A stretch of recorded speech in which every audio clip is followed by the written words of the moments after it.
La voz de los protagonistas. En Contextos. Ya con nosotros Fernando Toth, el titular del Contexto de las Empresas Familiares. Fernando, me da mucho gusto verte, saludarte y seguir revisando estos temas, porque creo que es bien importante que recordemos cada vez que estás aquí el porcentaje de empresas que son familiares en el país, para que tengamos una idea de la relevancia de los temas que tú abordas. El porcentaje es prácticamente altísimo, ¿no? 90%. Arriba del 90% de las empresas en el país y en general en el mundo son empresas familiares. Debemos de quitarnos el concepto de que una empresa familiar es una tlapalería o es una zapatería o es una miscelánea. Las empresas familiares son pequeñas algunas, pero las más grandes pueden ser también familiares. Hablamos de Grupo Carso, que es una empresa eminentemente familiar, en donde la dirección y el control está en una sola familia, y es la empresa, podemos decir, más grande de México, ¿no? Empezando por el título, ¿no? Carso es Carlos y Sofía. Claro. El nombre el acrónimo de los esposos. Exactamente. Y de ahí para abajo podemos buscar a las empresas y nos vamos a encontrar que las empresas familiares pueden ser muy grandes. Y también una estadística muy importante en este sentido, que recalcamos de manera continua en este espacio, es cuántas empresas familiares se pierden. Si bien es cierto, el 90% de las empresas son familiares, de una generación a otra, de la primera generación a la segunda solamente sobreviven 26 de cada 100 empresas. Y a los nietos solamente llegan 7 de cada 100 empresas. ¿Por qué se pierden en el camino? Por diversos factores. Uno de ellos es el que vamos a platicar en nuestra colaboración de hoy, que es el conflicto. Y queda muy ad hoc en época electoral, porque si escalamos a la familia, a una sociedad, pues ahorita estamos en una época de conflicto donde... Y que también muchos partidos políticos son empresas familiares. Justo es lo que estaba pensando. No me quise meter a ese tema. Bueno, dejémoslo de lado, vayamos por esto otro. Son detalles. Los conflictos. Son detalles. Vamos a platicar de los conflictos. Iniciamos con alguna definición de conflicto y hay una que es la más conocida, que es el conjunto de dos o más situaciones hipotéticas que no pueden coexistir simultáneamente, ¿sí? Esta es una definición, digamos, académica, y revisando mis apuntes y mis libros para esta plática, me encontré una definición que me dio un maestro hace algunos años en un curso que tomé de empresas familiares en la Ciudad de México, que me gustó mucho la definición del conflicto que da el licenciado Miguel Ángel Holguín, que dice que el conflicto es una relación humana fallida. Yo creo que con esto podemos resumir todo de manera muy simple y muy elegante. Tener un conflicto es no encontrar una relación amable, afable y llegar a un punto en conjunto con otra persona. Al final del día, ese es el conflicto, y el primer conflicto que tenemos documentado es el de Adán y Eva, donde Adán tenía la opción de comerse la manzana prohibida, o continuar viviendo en el paraíso. Optó por el primero. Se generó toda una serie de problemas. Pero culpan a Eva, ese es el gran problema. Pues mira, Marcela, yo no sé, pero por culpa de Adán todo el mundo tenemos que trabajar. Y por culpa de Eva todas las mujeres tenemos que parir con el dolor. Con dolor, bueno, buen punto. Y si nos ponemos a analizar si esta... No, y continuó el conflicto después con Caín y Abel. Con Caín y Abel, fue la primera empresa familiar fallida.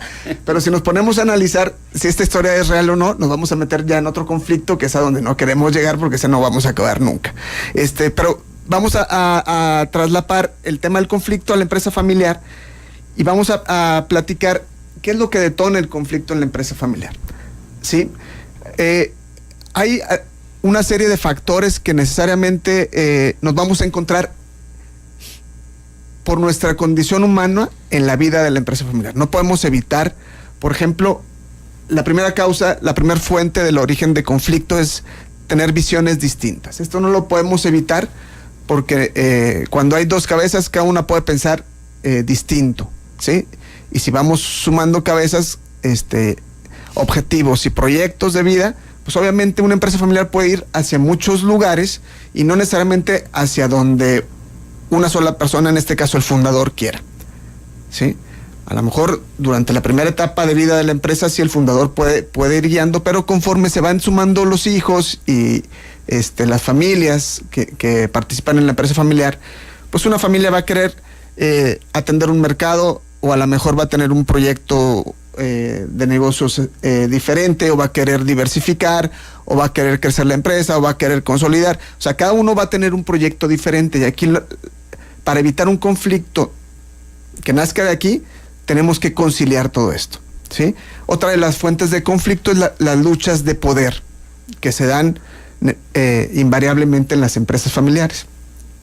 Esto se da cuando se van sumando las nuevas generaciones a la empresa, y pues algunos quieren controlar de alguna manera, u otros quieren llevar a la empresa a otro lado, o incluso nos ha tocado atender situaciones en donde el conflicto está ya entre los fundadores y los hijos, en donde los papás quieren mantener a la empresa trabajando como lo han venido haciendo, y los hijos ya dicen, pues yo ya quiero entrar, yo ya tengo una edad laboral, productiva, yo ya tengo una experiencia, tengo un desarrollo profesional que me permite continuar con el control de la empresa, pero el fundador no se quiere retirar.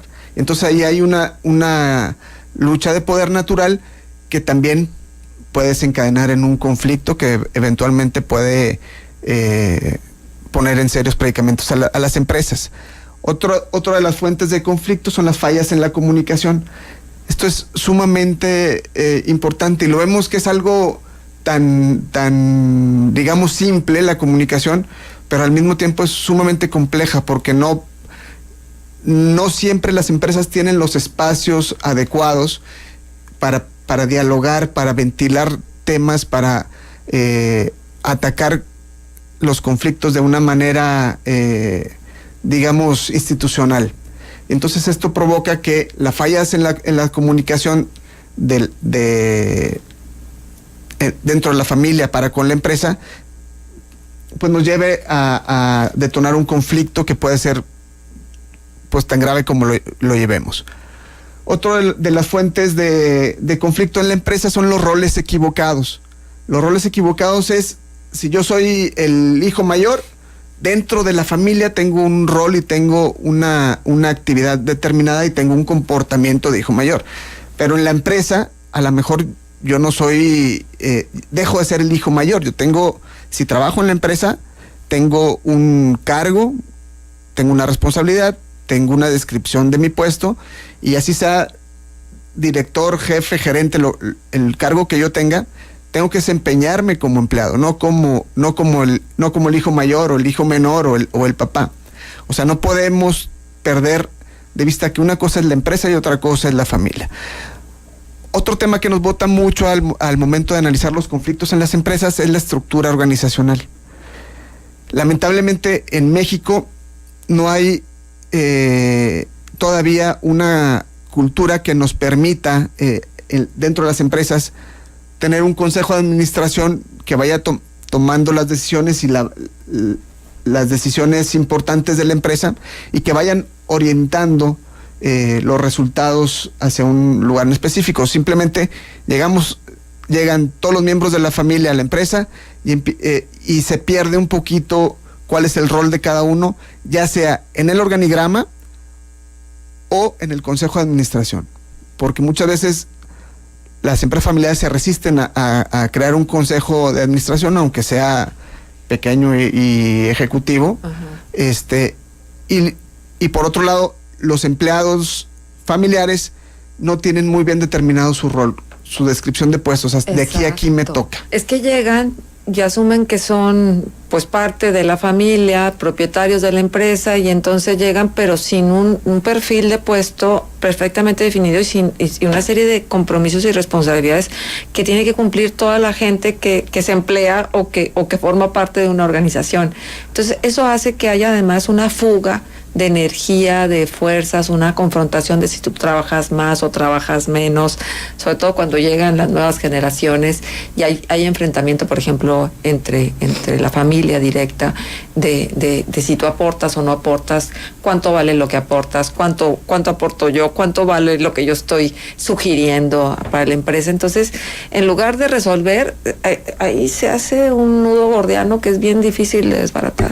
Claro, el tema que apuntas es sumamente importante porque aparte de quién trabaja más y quién hace qué, el otro tema que nos bota mucho es a quién le pagan cuánto. Exacto. Las remuneraciones en la empresa familiar no siempre van a la par del trabajo y los resultados que un empleado está dando. Muchos de los fundadores dicen, pues mis hijos, uno es el gerente de ventas y el otro es el gerente de operaciones, ¿sí? Y los dos ganan la misma cantidad porque los dos son mis hijos. Aunque el gerente de operaciones a lo mejor trabaja 14 horas porque tiene que estar al pendiente de toda la producción, o a lo mejor el gerente de ventas está vendiendo espectacularmente y no tienen un estímulo y un impulso porque están ganando exactamente lo mismo.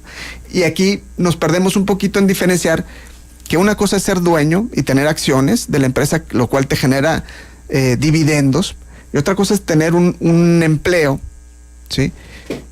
Dentro de la empresa, que tiene un sueldo asignado según mercado. Tú no puedes pagarle, a lo mejor tienes un hijo que no estudió, ¿sí? Y que está de mensajero de la empresa, pero está ganando lo mismo que gana tu otro hijo que es gerente de la misma. Uh-huh. ¿Por qué? Porque son hijos, pero ahí empezamos ya a botar conflictos, y a lo mejor el primer año no pasa nada, el segundo año pues tampoco, pero llega un momento en donde este tipo de cuestiones nos empiezan a crear fricciones.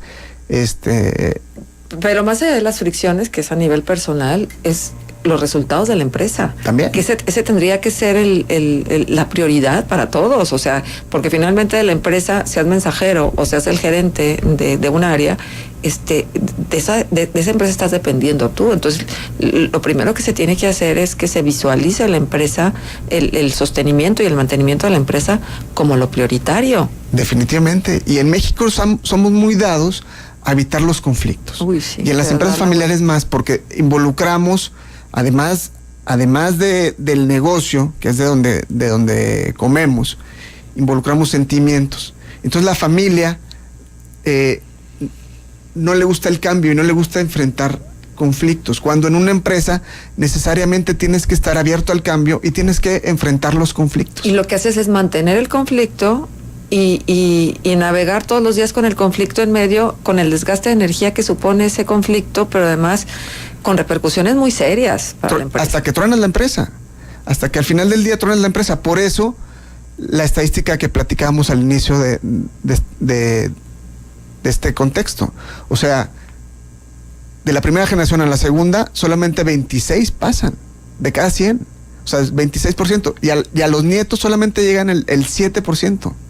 O sea, los abuelos que nos están escuchando deben de saber que solamente el 7% de las empresas llegan a los nietos, ¿sí? Porque no hay un mecanismo que nos permita dividir qué se trata en la empresa y qué se trata en la familia. Bueno, sí lo hay, ¿sí?